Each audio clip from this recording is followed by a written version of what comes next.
Assalamualaikum warahmatullahi wabarakatuh. Semoga sehat-sehat semua ya di sana. Hari ini kita lanjutkan materinya tentang rumus-rumus trigonometri. Siapkan alat tulisnya dan let's get started. Oke, kita mulai dengan rumus trigonometri sudut rangkap. Biasanya ada juga yang menyebut sudut rangkap itu sebagai sudut ganda. Sudut ganda. Yang dimaksud sudut ganda atau sudut rangkap itu apa? Misal nih, sampean kan kemarin punya sudutnya itu dimisalkan dengan alfa, beta, dan gamma atau yang lain-lain. Nah, kalau ganda atau rangkap berarti kalian punya 2 alfa, 2 beta, atau 2 gamma, dan seterusnya. Pemisalan tergantung nama sudut yang kalian punya. Seperti itu ya. Nah, kemudian rumus-rumus sudut ganda untuk sin, cos, dan tangen itu bisa kita dapatkan dari rumus penjumlahan dari sin, cos, tangen yang kita pelajari sebelumnya. Jadi kalau kalian masih ingat rumus cos alfa ditambah beta, kita jabarkan menjadi apa? Cos alfa, cos beta. Karena di sini plus, untuk cos berarti lawannya tanda plus adalah minus. Min sinus alfa sin beta. Begitu juga untuk rumus sin dan tangen. Yang kita pakai nanti adalah rumus penjumlahannya. Kenapa pakai ini? Kalau sampean perhatikan 2 alfa, konsep dasar perkalian itu kan berarti penjumlahan berulang tuh. Iya kan? 2 alfa itu bisa kita tuliskan sebagai alfa ditambah alfa. Iya tidak? Nah, sehingga ketika yang ditanyakan adalah cos 2 alfa, sampean bisa menjabarkan sebagai cos alfa ditambah alfa. Bisa dipahami sampai sini? Nah, jadi yang belakang ini kan kalau di rumus penjumlahan biasanya sampean punyanya beta tuh. Ya kan? Nah, beta diasumsikan sebagai alfa. Penjabarannya seperti penjabaran di rumus penjumlahan untuk cos. Jadi kita bisa tulis cos alfa dikali cos alfa. Kenapa alfa? Lah kan ini alfa, bukan beta. Jadi saya tulis di sini ya. Beta itu sama dengan alfa sehingga menjadi ini. Kemudian dikurangi dengan sin alfa dikali sin alfa. Cos alfa kali cos alfa kita punya apa nih? Cos kali cos sama kayak x kali x berarti x kuadrat. Berarti ini kita punya cos kuadrat alfa, bukan cos alfa kuadrat tapi cos kuadrat alfa. Bon, lanjut. Sin alfa kali sin alfa kita punya sin kuadrat alfa. Jadi rumus untuk cos 2 alfa adalah cos kuadrat alfa min sin kuadrat alfa. Seperti yang saya tandai. Nah, ada note nih di sini khususon untuk cos. Kalian kan sebelumnya pernah dapat rumus identitas ya, bahwa 1 itu akan sama dengan cos kuadrat alfa ditambah sin kuadrat alfa. Masih ingat ini ya? Nah, kalau kita buat cos kuadrat alfa sama dengan berarti kan sin kuadrat alfanya pindah ruas tuh, sehingga kita punya 1 min sin kuadrat alfa.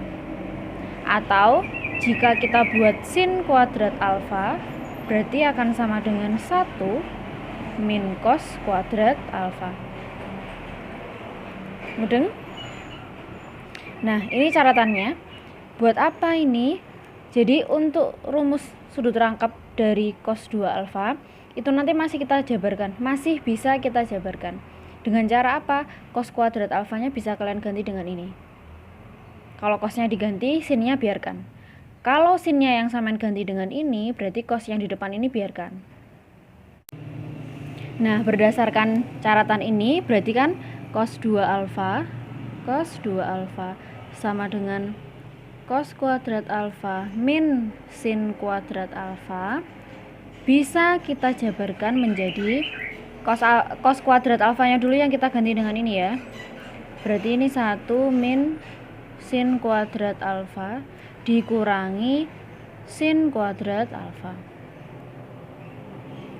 Paham kan? Jadi yang ini disubstitusikan ke cos kuadrat alfa. 1 min sin kuadrat alfa min sin kuadrat alfa, berarti kita punya 1 min 2 sin kuadrat alfa. Sudah dapat satu rumus lagi untuk cos 2 alfa. Atau kalau sinnya yang diganti, berarti cos 2 alfa sama dengan cos kuadrat alfa min sin kuadrat alfa. Sinnya tadi siapa? 1 min cos kuadrat alfa. 1 min cos kuadrat alfa. Boleh nggak nulisnya gini? Nggak boleh, harus dikasih kurung. Mudah nggak? Hati-hati dengan tanda kurung ini ya. Kalau tanda kurungnya ini nggak kamu kasih, nanti nilai cosnya akan berbeda. Kalau seperti ini, cosnya min apa plus? Plus, karena kan dikalikan dengan negatif. Negatif yang ini nih. Sehingga kita akan punya cos kuadrat alfa min dikali min cos kuadrat alfa. Hasilnya adalah plus. Berarti jadinya adalah 2 cos kuadrat alfa dikurang 1. Sudah punya satu rumus lagi. Jadi untuk rumus cos kuadrat cos 2 alfa kita punya 3. Ini rumus yang pertama, ini rumus yang kedua, ini rumus yang ketiga. Apakah harus dihafalkan semua? Dipahami, bukan dihafalkan. Sekarang kita lanjutkan ke rumus sinus 2 alfa atau rumus sudut rangkap untuk sin. 2 alfa kita jabarkan seperti tadi, berarti sin alfa ditambah alfa. Masih ingat rumus penjumlahan untuk sin? Sin cos cos sin, tandanya tetap apa berubah? Tetap. Berarti kita punya sin alfa cos alfa ditambah cos alfa sin alfa. Perhatikan yang di depan sama yang di belakang. Sin cos dengan cos sin, kalau sudutnya ini sama, berarti nilainya depan dan belakang ini sama nggak? Sama. Berarti kita boleh tulis sebagai 2 kali dari sin alfa cos alfa. Boleh dibalik juga penulisannya menjadi 2 cos alfa sin alfa. Apakah ada rumus lain untuk sin 2 alfa? Tidak. Jadi sudut rangkap untuk sin kalian cuma perlu memahami satu rumus ini saja. Cukup gampang ya. Kita lanjutkan untuk rumus tangen 2 alfa. Langkah pertamanya masih ingat? 2 alfanya berarti diganti menjadi alfa ditambah alfa. Rumus tangen untuk penjumlahan, tangen alfa ditambah tangen alfa per 1 min tangen alfa dikali tangen alfa. Bisa diselesaikan? Bisa. Sama kan ini? Tangen alfa ditambah tangen alfa boleh? Boleh. Berarti menjadi 2 kali tangen alfa per 1 min tangen alfa kali tangen alfa berarti tangen kuadrat alfa. Ini adalah rumus untuk tangen 2 alfa. Gampang kan? Dari penjabaran tadi, kesimpulan yang didapat sudah saya rangkum seperti yang ada di layar monitor kalian masing-masing.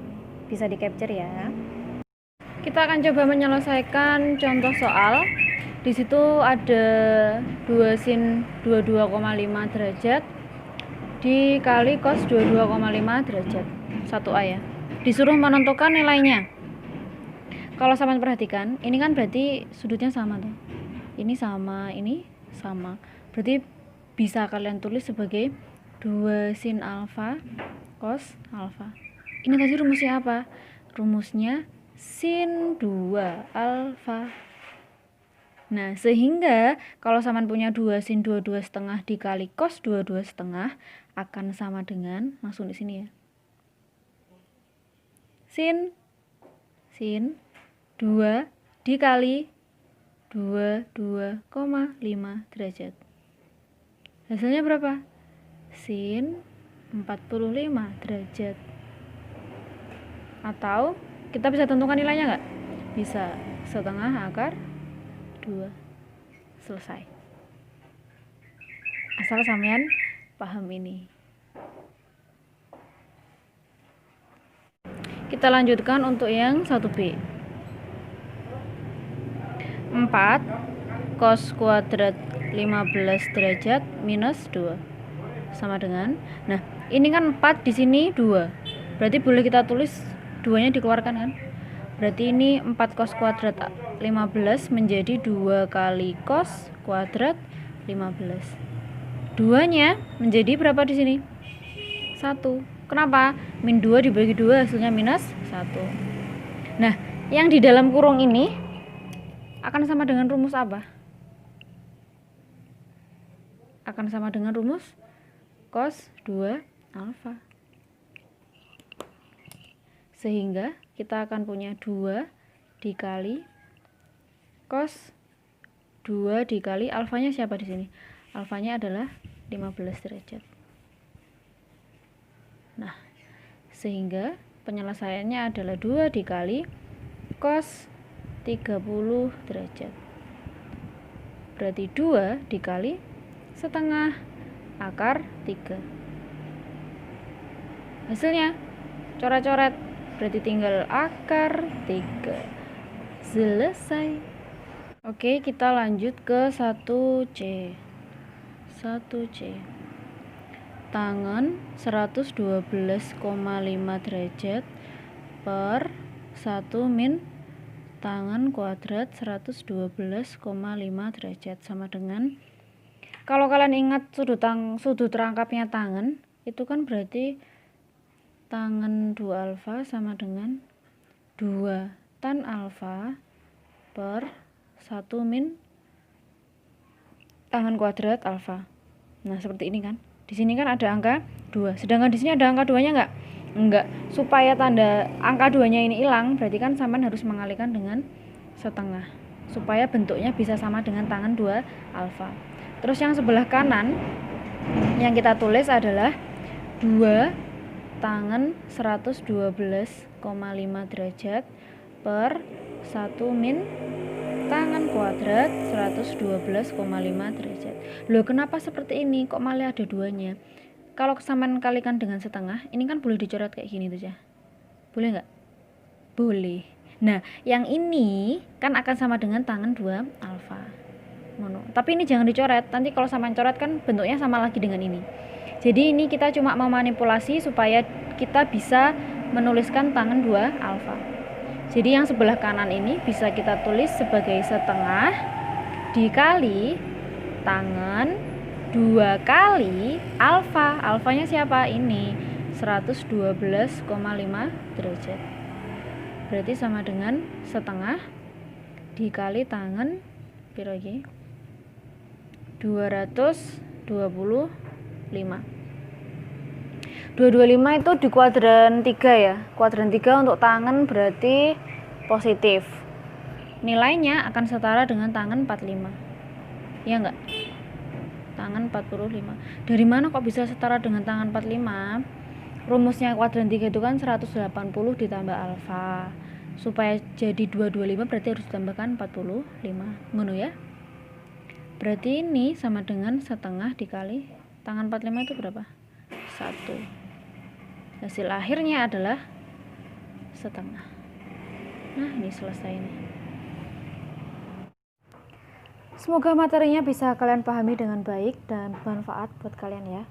Sampai jumpa. Wassalamualaikum warahmatullahi wabarakatuh.